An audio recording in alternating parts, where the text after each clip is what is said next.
welcome everybody. This is the CCUS conference and we're here with McCauley at the Expro booth. My name is Katarina Yared and we have some questions ready for York. So can you tell me, how is the merger with Expro and Frank's coming along? How is that going to affect your business here coming? It's been a lot of fun. I represent our well construction product line, so I was with the Frank's International team before the merger, and specifically as it pertains to CCUS or even renewable energy or low carbon solutions, there was a lot of things that Frank's International participated in that space from a services standpoint, but we really didn't have a strategy around it. So once the two companies came together and we decided to merge, Expro came in and they had a pretty complete portfolio on the production side of the house. Mercury removal and some other really cool processes that they were doing. But they had this really well articulated strategy and vision, from an ESG standpoint that Frank's didn't have. So we got to benefit from a little bit more of their vision.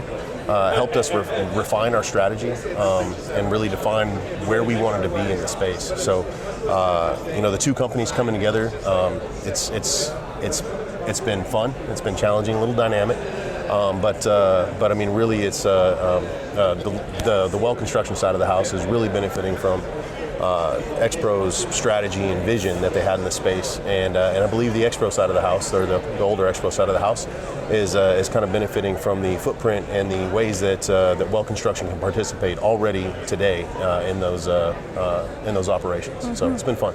Nice, great, yeah. And in terms of the industry's new challenges that we're going to facing here soon, what do you see Expro's strength coming up towards that? What you can provide to those challenges? We've seen a lot of dynamic changes over the last just few years, even. So it's kind of gone from standard carbon steel infrastructure or well architecture to needing to deploy what they call corrosion resistant alloys. We call them CRA for short. These CRAs have been in use in the oil field for 45 years. In fact, Frank's really stepped out and made a space for it in the completions arena.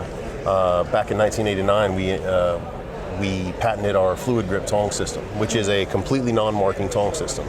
Over the years, specifically through the 90s and then the early 2000s, we continued to develop that technology in the aim of providing a completely non-marking system for deep water operations and for offshore operations in the oil and gas field, as well as some unconventional gas plays too.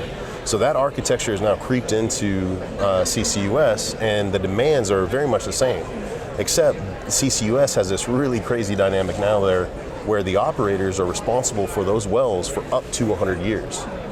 So anything that they can do to mitigate intervention or to at least extend the intervals in which they need to go in and intervene in those wells is better for that operator. And if it's better for the operator, then it's going to be better for the industry because they feel more secure in taking on new projects. So we're really excited that we can take that expertise that we worked very, very hard to build up and set ourselves apart in the industry, in the oil and gas space, and kind of apply it to that CCUS space. And that's where we've seen probably the biggest uptick.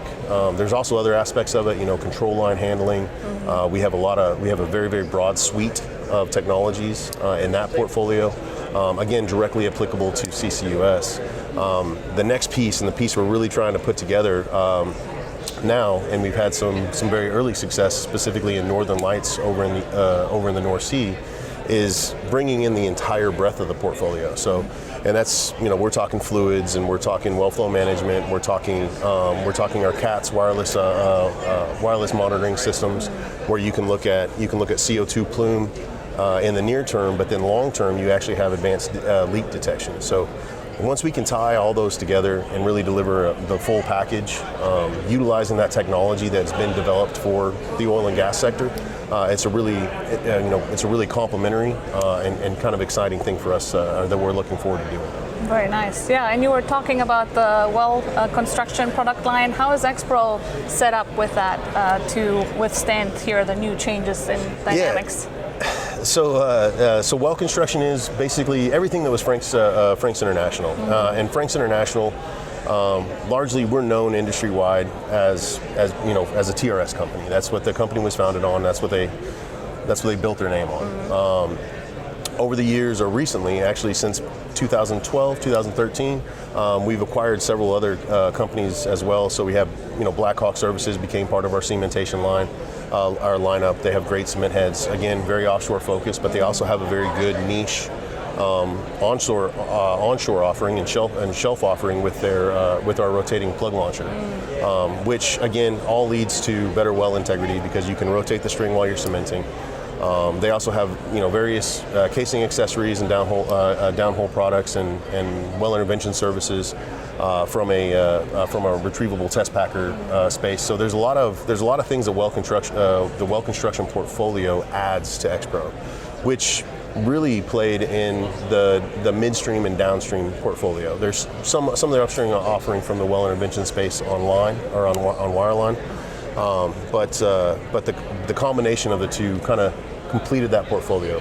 Essentially, we can participate everywhere from planning and spud all the way down to production optimization, P&A of the well, and then even long-term monitoring. So it made a lot of sense to Wall Street. They could see exactly why we did it, and then but what's funny is you go and talk to the customers and they're just kind of like, well, how are you guys fitting together? And it's just because there was little to no overlap.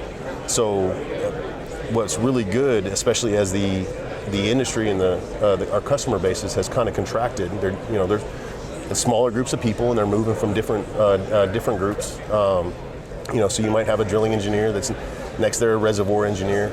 So we're seeing those same faces as they travel through their customer portfolio, but they still have that same person to call. And yeah, they might call me because they know me from drilling a well down in the Caribbean, but I can point them in the right direction with somebody in our fluids team or somebody in our sampling team or our production team. So it's very complementary, and I think it really fits kind of the way the industry had to go after 2014, 2015. Then you had COVID. Right. It's like I say, I think it's a really efficient way for somebody to deal with any of our products and portfolios, because so many of us have gone from product line to product line to product line. No, very nice. So.